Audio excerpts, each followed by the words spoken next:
Sometimes the things people throw away are the ones that end up rewriting a person's entire life. The wealthy Thorburn family gave veteran Jack Merritt a dilapidated barn as a cruel summer joke, laughing as he walked away with what they believed was a worthless deed. But the moment Ranger pushed aside the crumbling beams and caught the scent beneath the rubble, everything changed. Because buried under the dust and splinters was a wooden box that had slept for more than a century, holding a secret Elijah Boone died trying to protect. A secret the Thorburns never imagined Jack would uncover, let alone the very map they had spent 20 years searching for. Now the question is simple and dangerous. What will happen when they realize he found it first? Let us know where you're watching from. And if this story touches something in you, be sure to subscribe, because tomorrow I've got something special waiting just for you. The heat over Flagstaff shimmered like a living thing, curling upward from the dusty streets as Jack Merritt pushed open the door of the Navajo Star Casino and stepped into the dim, cool hush inside the building. He paused for a moment just beyond the entrance, letting the cold air roll across his sunburned skin, feeling the sweat on his brow begin to dry. Jack was 58 years old, tall and lean, with a body carved by a lifetime of hard work and harder seasons. His medium-length brown hair, streaked heavily with gray, framed a weathered face lined with old battles and older regrets. His beard, thick, salt and pepper, and uneven at the jawline where a small scar cut through, gave him the stubborn, unfinished look of a man who had survived too much to bother polishing himself smooth. He wore the same clothes he always wore, an old, dirty brown leather jacket stained with dust and sun, a red, white, black plaid shirt, a dark gray shirt beneath it, worn jeans, and boots so creased they looked molded to his bones. Ranger walked at his side, a German shepherd of 5 summers with a black saddle across his back, copper-brown legs and chest, and a muzzle brushed with early gray. The dog's yellow-brown eyes moved with a quiet intelligence, the kind that had once made soldiers trust him more than their own instincts. Ranger had been with Jack since the final year of his service, after a bomb blast took 3 men from Jack's unit and left the dog shaking beneath the rubble, but miraculously alive. Since then, the two had been inseparable, 2 survivors stitched together by circumstance and trust. The Navajo Star was everything the outside world wasn't: dim, cool, humming with murmurs and the occasional clatter of chips. Its walls glowed with warm amber light reflecting off polished surfaces, and the room smelled of whiskey, old money, and the faint incense the owners burned to keep gamblers calm. Behind a circular mahogany bar, bottles glimmered like jewels against a mirrored wall. Beyond them, wealthy locals lounged in cushioned booths, their laughter carrying the sharp metallic ring of people who had forgotten hardship long ago. At the center of it all sat the Thorburn family. Richard Thorburn was a man in his early 60s, short but thick through the torso, with a broad chest that strained the buttons on his tailored white shirt. His face was red from drink, his silver hair parted cleanly at the side, and his brown eyes were sharp with the cold arrogance of someone who had inherited power rather than earned it. His wife, Adele Thorburn, was tall and thin, with elegantly styled blonde hair and a face smoothed by expensive treatments rather than time. She watched the room with a quiet, predatory interest, her lips curved just enough to suggest amusement at everyone else's expense. Beside them lounged their son, Brett Thorburn, a man of 30 with slicked-back golden hair, sun-kissed skin, and the easy smugness of someone who had grown up, knowing no one would ever say no to him. Brett's jawline was sharp, his smile practiced, his eyes cold. Over the years, he had earned a reputation for cruelty dressed as charm, the kind that made men wary and women cautious. Jack had met their type before, in the army, overseas, in boardrooms he was stationed near.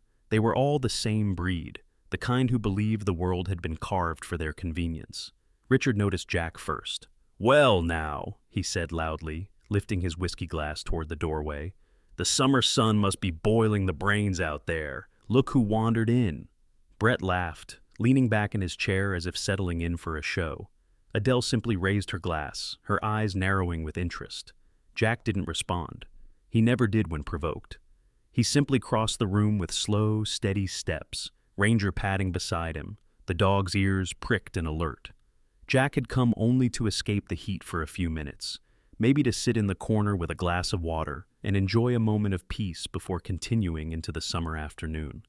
But peace was not what the Thorburns had in mind. "Jack Merritt," Richard called out again, louder this time, drawing the attention of half the room.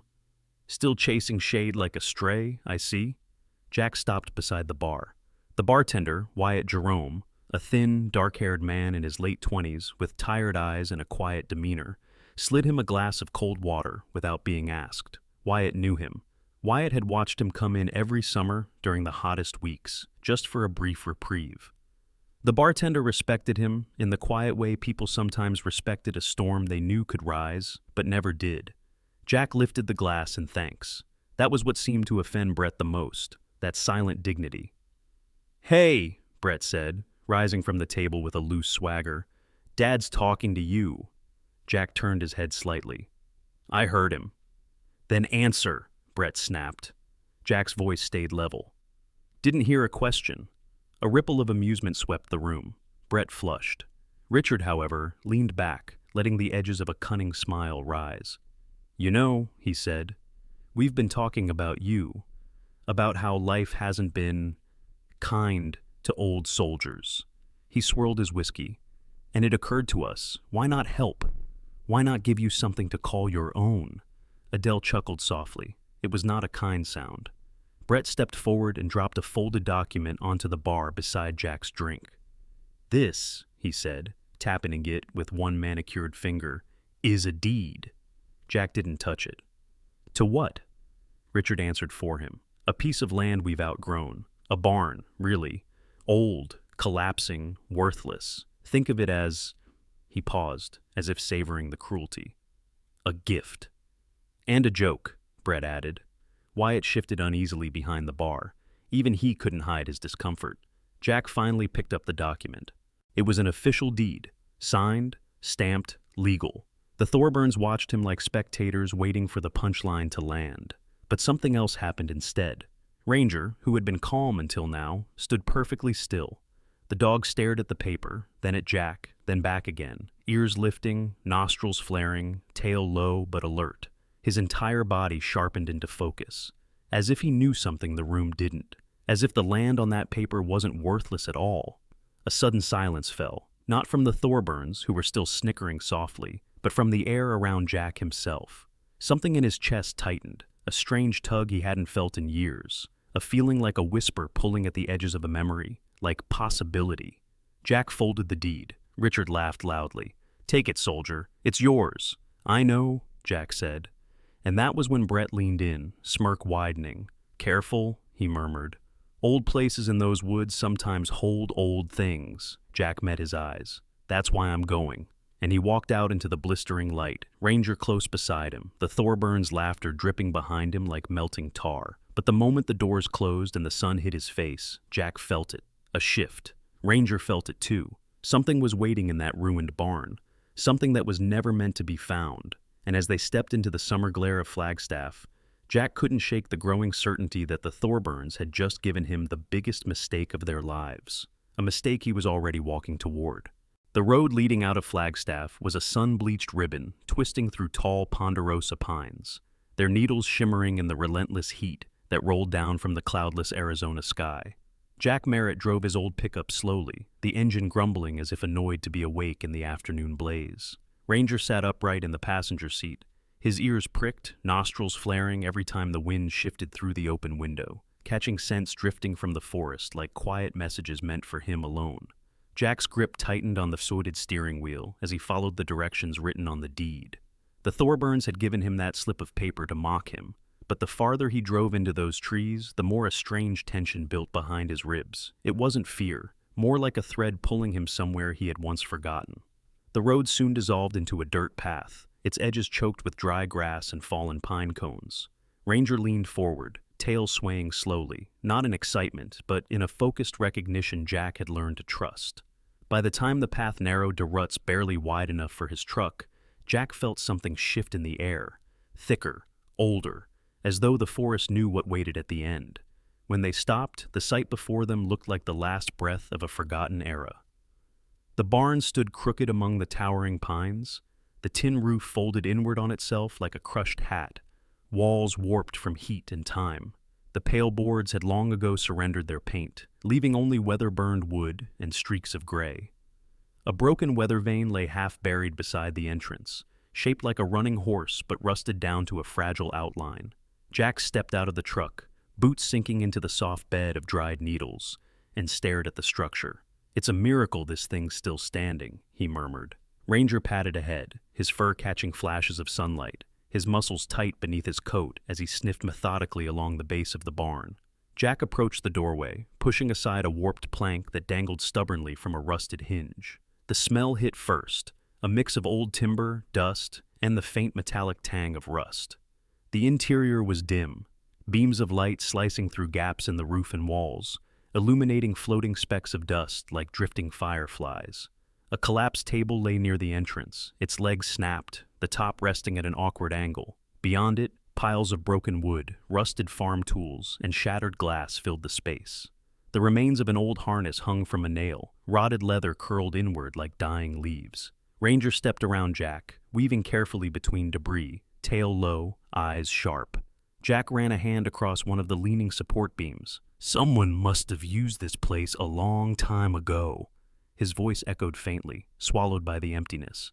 As he moved deeper, his boot nudged a rusted metal frame, an old plow, or what was left of it. Years of heat and neglect had turned it into a skeletal shape.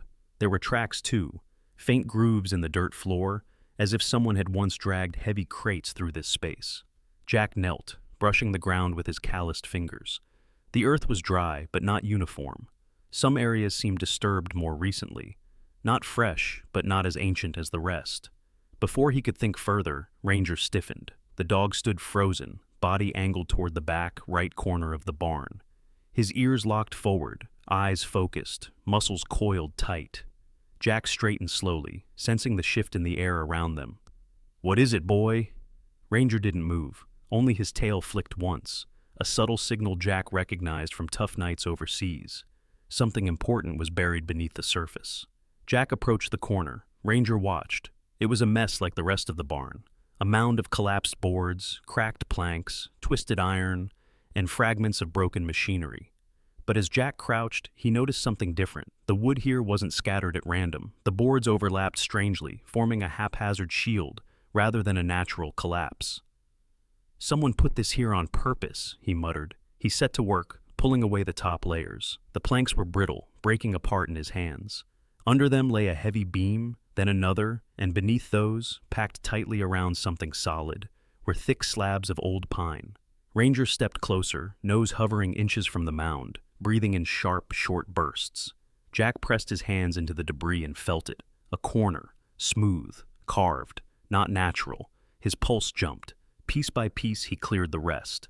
And then, emerging from the dust and shadow like a relic rising from the grave, was a wooden box. It sat tucked between two rotting boards, small enough to carry but too heavy-looking to lift casually. The wood was dark with age, smoothed by time, and the oils of hands long gone.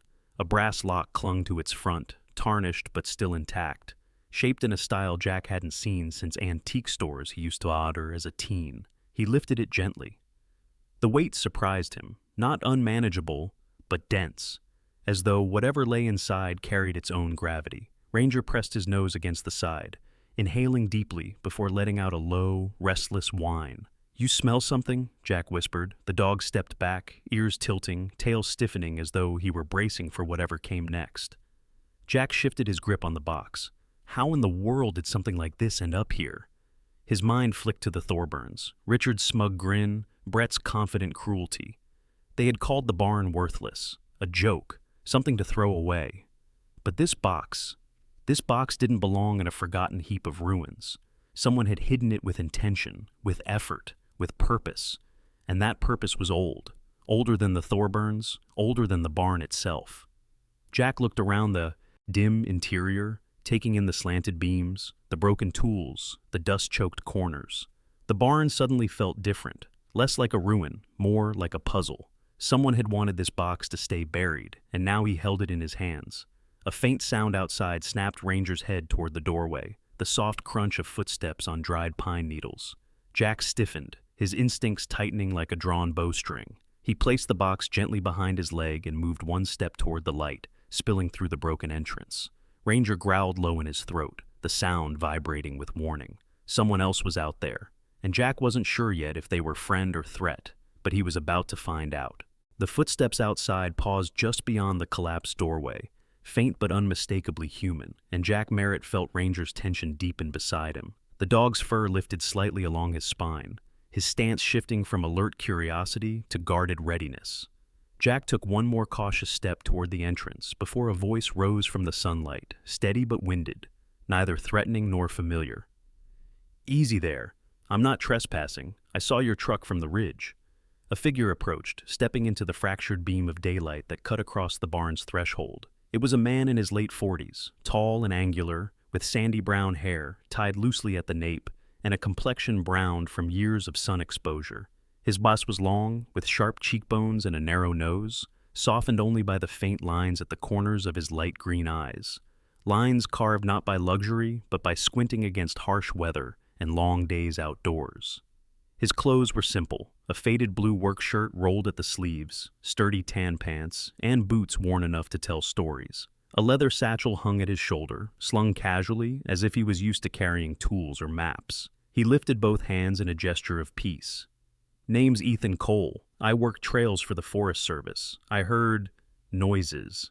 Jack assessed him with a soldier's instinct. Posture relaxed, eyes honest enough, no concealed tension in the shoulders. Ranger sniffed the air, then lowered his head, tail flicking cautiously. That was enough for Jack to ease his stance, though not his guard. Ethan stepped closer, pausing just outside the doorway as though picking up an unspoken boundary. "This place hasn't seen visitors in decades. Thought maybe a bear got trapped inside or someone fell through a floorboard." Jack gave a slight nod. "We're fine." Ethan's eyes drifted past Jack toward the interior, curiosity flickering. "You cleaning this place out?" "Something like that," Jack replied. Ranger moved to Jack's side, watching Ethan with a calm but evaluating gaze. The man knelt slightly, keeping his hands visible. "He's a handsome dog. German Shepherd, right?" Jack nodded. "Ranger. Good name. He looks like he means it." Ethan smiled briefly, then straightened. "Well, I'll get out of your way. Just wanted to check no one was hurt." Jack waited until Ethan turned back toward the trees before speaking. "You know anything about the history of this place?" Ethan paused, slowly. "Some," he admitted. "Old properties out here usually have skeletons, sometimes literal, sometimes the kind made of bad bookkeeping and old money. Depends on who owned it." "Thorburns," Jack said. Ethan exhaled long, as if that explained everything. "Ah, well, good luck then." His boots crunched through the needles as he walked away, disappearing between the trees like a man who knew when not to ask questions. Jack held still a long moment before turning back to the dim barn interior. Ranger returned to the corner where the wooden box had been hidden, but now his attention was locked elsewhere, lower, closer to the floor. "You showed me the box," Jack murmured. "What now?" Ranger pawed once at the dirt floor, then stared at Jack with a sharp, insistent tilt of his head. The dog's instincts had never failed him, not overseas, not since. Jack moved closer and crouched. The floorboards in this area were different, drier, more brittle, arranged slightly unevenly compared to the rest. He ran his fingers along the edges. The wood crumbled softly under pressure. Someone had patched this section poorly, and recently by comparison. Jack grabbed the edge of a board and tugged. It split apart easily, sending a cloud of dust curling upward. Ranger sneezed and backed up. Beneath the plank was a narrow cavity filled with hard-packed earth mixed with small stones and gnarled roots. Jack brushed away the debris until he found another layer, remnants of crumbled brick, perhaps once part of an old foundation or a storage pit. He worked slowly, prying up the adjoining boards. A pocket of cooler air drifted upward, carrying a faint scent. Old parchment, dried rot, something metallic. Within minutes, he uncovered a shallow pit no larger than a suitcase, cleverly camouflaged by debris and age. And there, wrapped in layers of dried oilcloth, lay a rolled beam of yellowed parchment. Jack stared. His heartbeat thudded once, deep and solid, like the ground shifting underfoot. He lifted the bundle carefully, the oilcloth cracking slightly at the edges. A faint pattern became visible. Old ink bled through the top layer. Ranger sat close, watching every motion, ears flicking with anticipation. Jack laid the bundle across a flat board and peeled the oilcloth open. Inside was a map. Not a printed one, not anything modern. This was a hand-drawn survey in meticulous script, the kind used by prospectors in the late 1800s, every line etched with deliberate care. Rivers, ridgelines, tree clusters, and elevation marks covered the surface. Markings dotted the far west side, near the shadow of Humphreys Peak, drawn with a precision that didn't match the shaky tools of most miners of that time. And on the lower right corner, signed in heavy black strokes, E. Boone, 1892. Jack's breath caught. Elijah Boone, the same name carved into the edge of the wooden box, the same name whispered among old Arizona mining records, the explorer who vanished without explanation, a man rumored to have discovered a rich silver vein before disappearing into the wilderness. Jack traced a finger lightly across the symbol marked with an X near the western ridge. Ranger leaned in, nose twitching over the parchment, then nudged Jack's hand, almost as if urging him to see something more. "What do you think?" Jack whispered. Another nudge, not anxious, not playful, but insistent. Ranger had recognized importance before Jack himself did. Jack examined the shaded area beside the X. The hatch marks were darker here, thicker, an old cartographer's trick indicating elevation, or depth, something buried, something worth hiding. Jack exhaled slowly, the realization settling deep. This wasn't a joke. Someone used that barn to hide this, and they didn't want anyone to find it. Ranger's ears perked abruptly, turning toward the doorway again. The forest beyond had gone unnervingly silent. No wind, no insects, no distant rustle of wildlife. Just a stillness that thickened the air. Jack folded the map quickly, slipping it back inside the oilcloth. He tucked it inside his jacket beneath the worn leather, letting the weight press against his ribs. Something in the trees moved, soft but deliberate. Jack froze. Ranger growled, low and steady, stepping in front of Jack with his body angled outward, ready. A single pine cone snapped somewhere outside. Footsteps, a branch, a person watching from the tree line. Whoever or whatever was out there had come back. Jack murmured, "We're not alone." And as he slipped one hand instinctively toward the pocket where he kept a folding knife, a new shadow crossed the barn's entrance. Someone had returned. And this time, Jack sensed they already knew what he'd found.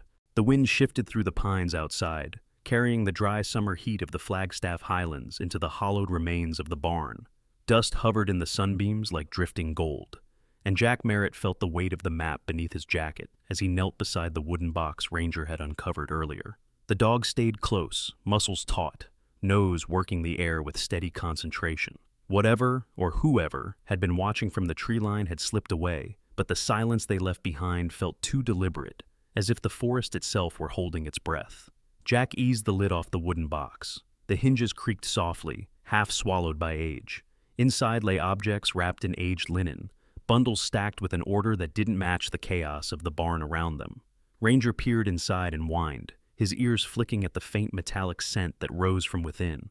Jack lifted the first bundle. The linen disintegrated at the edges, revealing a leather-bound notebook. Its cover was weathered to a dark, smoky brown, edges cracked like dry riverbeds.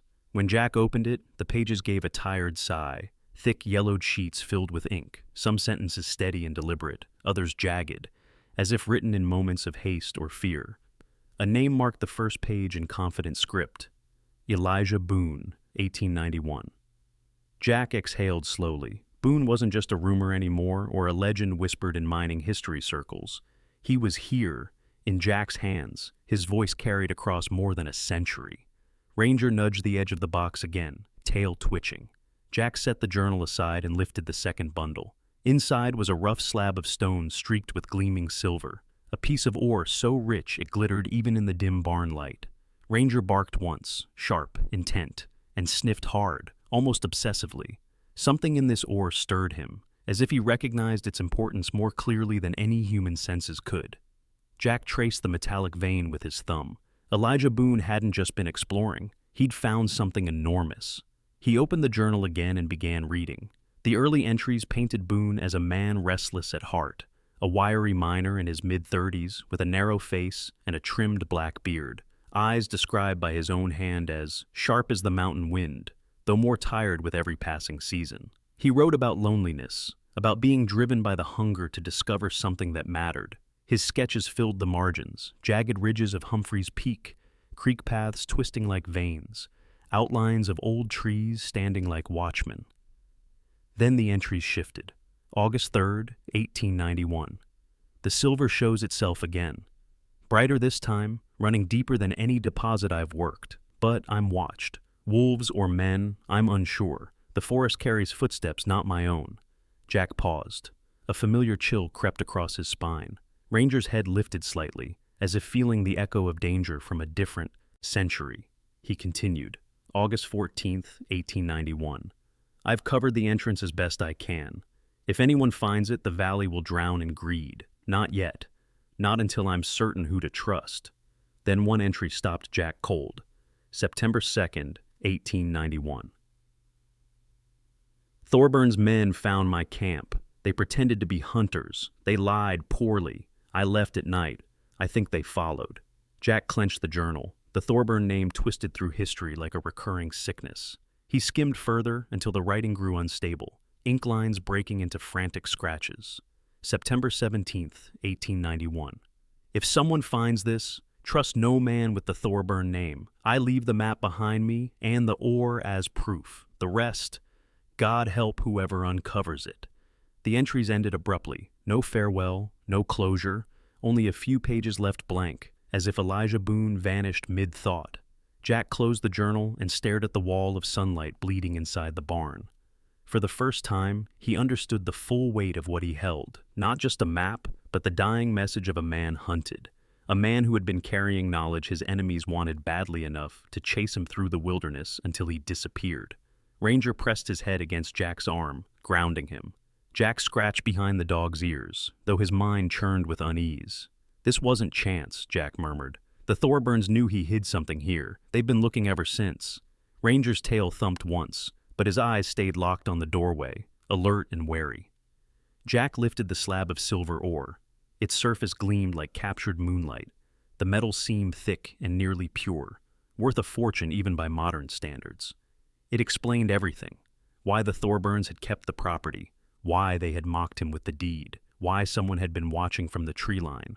Jack stood slowly, journal in one hand, ore in the other. This barn wasn't just storage, it was a hiding place. And now the hiding place had been opened. Before he could pack the artifacts away, Ranger's growl deepened, a low rumble vibrating through the dusty air.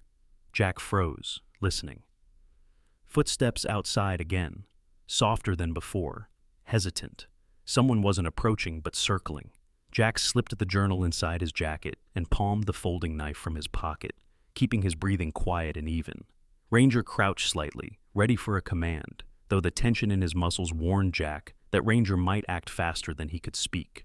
A shadow crossed the slatted sunlight, then another. Jack whispered, "We move. Back exit." There wasn't a real back exit, only a rotted hole in the rear wall where boards had collapsed. But it would do. Jack stepped quietly, Ranger matching each movement silently like a trained shadow. As they slipped behind the fallen boards, Jack cast one last look at the box. He memorized the placement of debris. He refused to leave evidence behind for whoever was watching. He and Ranger slid into the brush behind the barn, disappearing into the undergrowth with the practiced ease of men who danced with danger in too many countries to count. From the front of the barn, a door hinge squealed. Someone had entered. Jack didn't turn. He listened. One set of footsteps, slow, deliberate. Someone who expected to find him and didn't. Ranger nudged Jack's knee, urging him into motion. They moved deeper into the woods, slipping between the pines. Jack whispered, "They're hunting the same thing Boone died for." The summer heat pressed heavier now, but a chill crawled along Jack's spine. He tightened his hand around the journal. The Thorburns weren't going to stop. And someone else, someone unnamed, had just discovered they were too late to reach the box. Jack and Ranger disappeared deeper into the forest, leaving behind the barn and the shadow now searching inside it, knowing full well they had just stepped into a century-old war they never intended to join. The summer afternoon had begun to tilt toward evening, though the heat still clung to the air like a stubborn second skin. Jack, Merritt, and Ranger moved quietly through the trees, circling back toward the clearing, as carefully as men who knew the feeling of being followed. Jack kept one hand pressed against the journal, hidden beneath his jacket, feeling its shape like a steady heartbeat against his ribs. Ranger walked low, his black and copper coat rippling with every shift in tension, nose guiding them through the resin-scented maze of ponderosa trunks, until they reached a vantage above the barn. Below them, 3 trucks had been parked in a row at the tree line, sleek, polished, out of place in the wilderness. Men in matching khaki jackets spread across the clearing, inspecting the warped boards, kicking at splintered planks as if they were entitled to rearrange the forest itself. And standing in the center, directing them with a smug familiarity, was Richard Thorburn. Richard looked every inch the man who'd spent his life plowing through people instead of soil. Tall, thick in the shoulders, his silvering hair slicked back, his jaw square and aggressive. The years had lined his face not with wisdom, but with entitlement, and the faint scar cutting across his chin, rumored to be from a bar fight in his youth, only sharpened the edge of his presence. He was the sort of man who carried power like a weapon, and believed everyone else lived beneath its shadow. Jack exhaled slowly. "They came faster than I thought." Ranger growled softly, tail stiff, watching the men fan out. Richard lifted a clipboard and began speaking loudly enough for the trees to hear. "We're conducting a safety inspection," he announced, as if the wilderness needed convincing. "This structure is on land that used to belong to our family. We're making sure nobody's squatting or damaging property. You all know the drill." A lie wrapped in legal tones. Classic Thorburn behavior. One of the men, a shorter, wiry fellow with sunburned skin and darting eyes, kicked the collapsed door. "Doesn't look stable, boss. Might need to knock the rest down." Ranger barked sharply from the hillside, the sound echoing like a rifle crack. Every head snapped upward. Jack stepped into view, shoulders squared, boots scraping the dirt. He didn't bother hiding his exhaustion or the anger simmering beneath it. Ranger stood beside him, posture tall, chest forward like a sentry refusing to yield ground. Jack let his voice carry. "You're trespassing." Richard smirked the way men do when they believe a smirk is as good as law. Jack, you misunderstand. This is a safety check. Your structure could collapse on someone. My family still holds interest in this land. The deed says otherwise." Richard closed the distance with heavy, calculated steps. Up close, the man smelled faintly of expensive cologne and something colder, ambition unchecked. "Listen, Merritt, we gave you this property as goodwill. We didn't know someone might get hurt poking through old lumber. I'm just making sure everything stays safe." Jack felt Ranger shift protectively closer. "Funny," Jack said. "Safety inspections usually come with paperwork." Richard's smile thinned. "This is informal." Before Jack could answer, someone else approached from behind him, the crunch of purposeful footsteps, the tapping of a cane on dirt. He turned and saw Laura Pierce emerging from the trees. Laura Pierce was in her early 60s, tall and lean, her posture straight with the discipline of someone accustomed to commanding rooms full of men who underestimated her. She had silver hair tied in a low knot, sharp cheekbones, and pale blue eyes that saw through pretenses like sunlight through dust.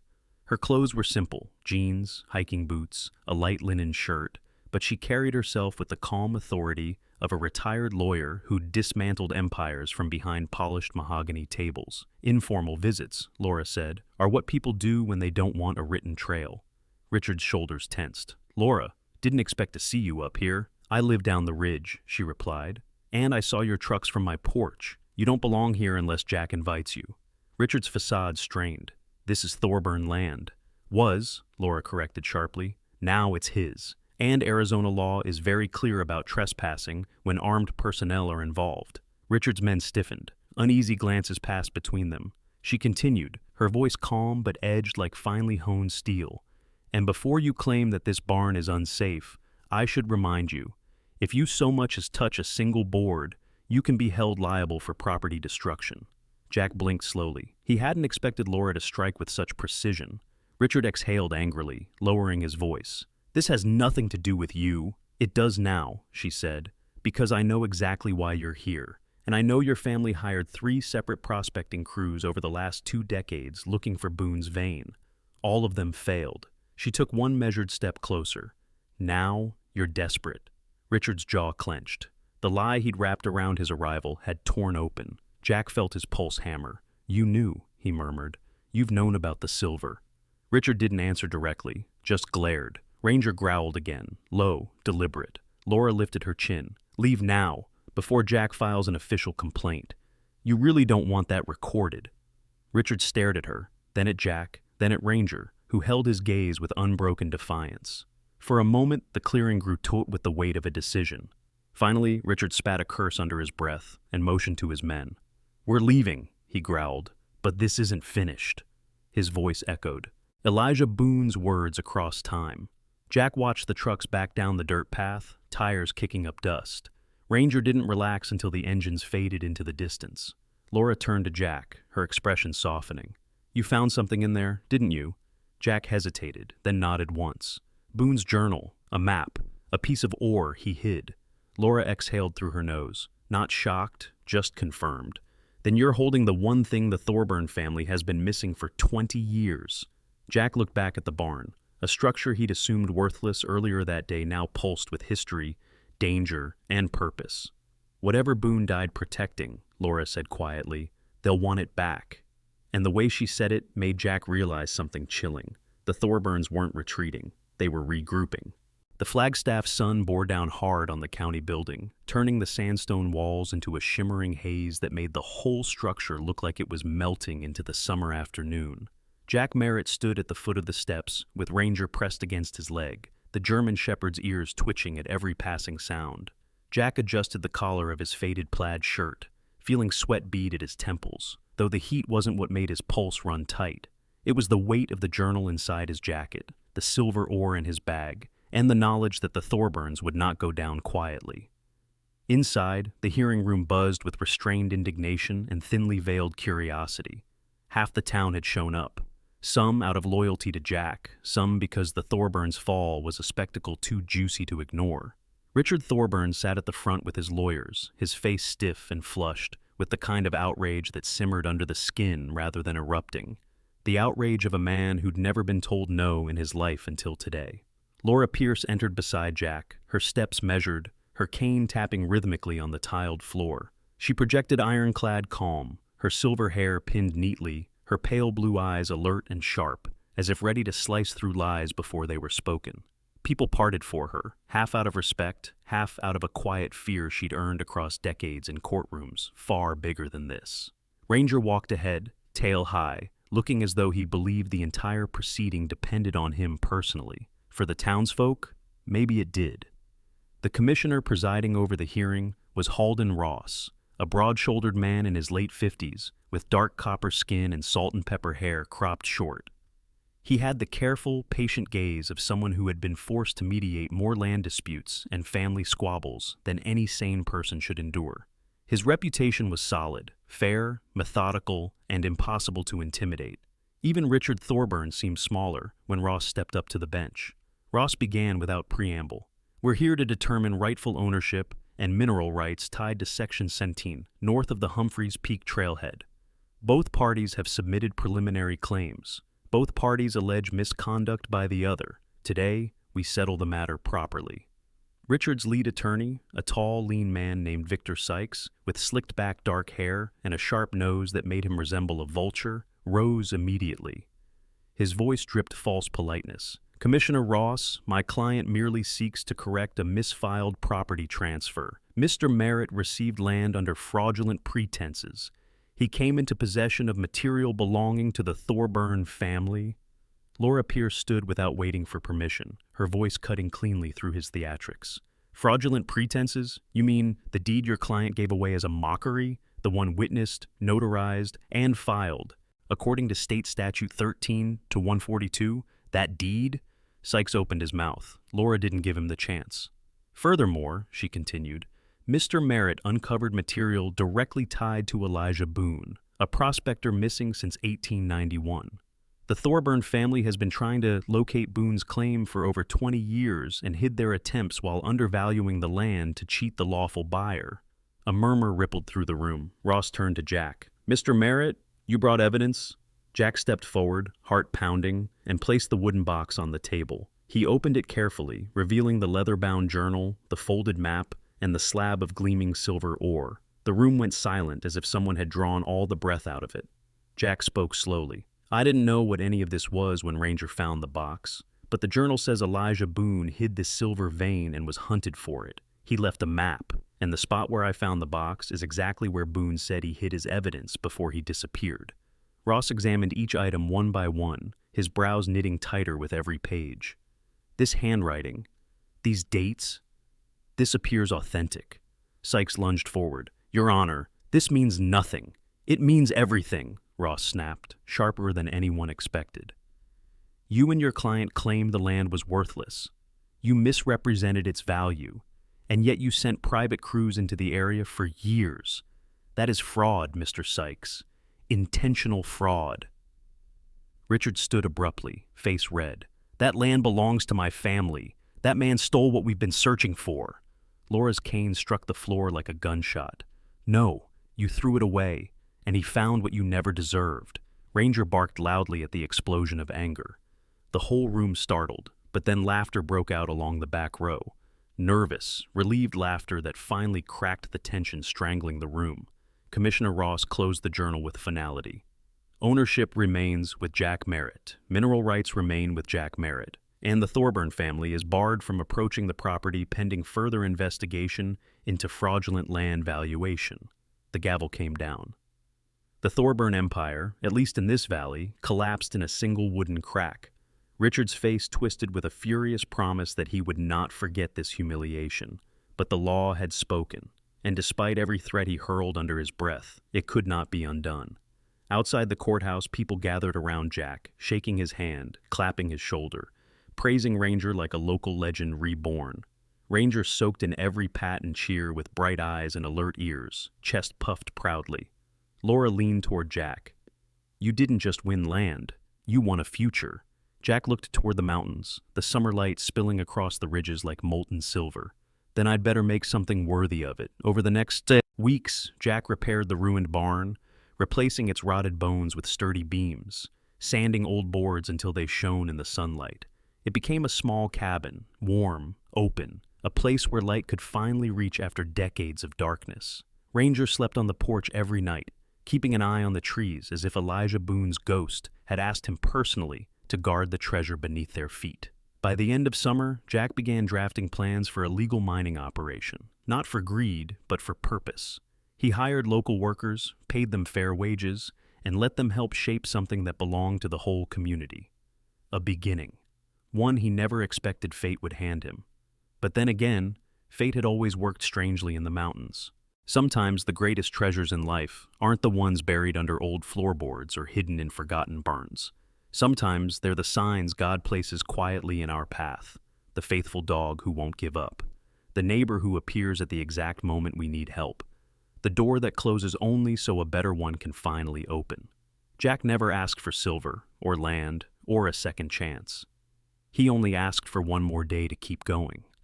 But grace finds us that way, quietly, softly, in places the world calls worthless. And maybe that's the reminder we all need in our own lives, that God's work doesn't always arrive with thunder. Sometimes it shows up in small, faithful steps, in the courage to rebuild, in the hands that reach out when we're tired, in the miracles we didn't know to pray for. If this story touched something in you, share it with someone who might need a sign of hope today. Tell us where you're watching from, and leave a comment about the blessings you've seen in your own life, big or small. And if you'd like more stories like this, make sure you're subscribed. May God bless you, keep you, and guide you gently through the storms and calm days ahead.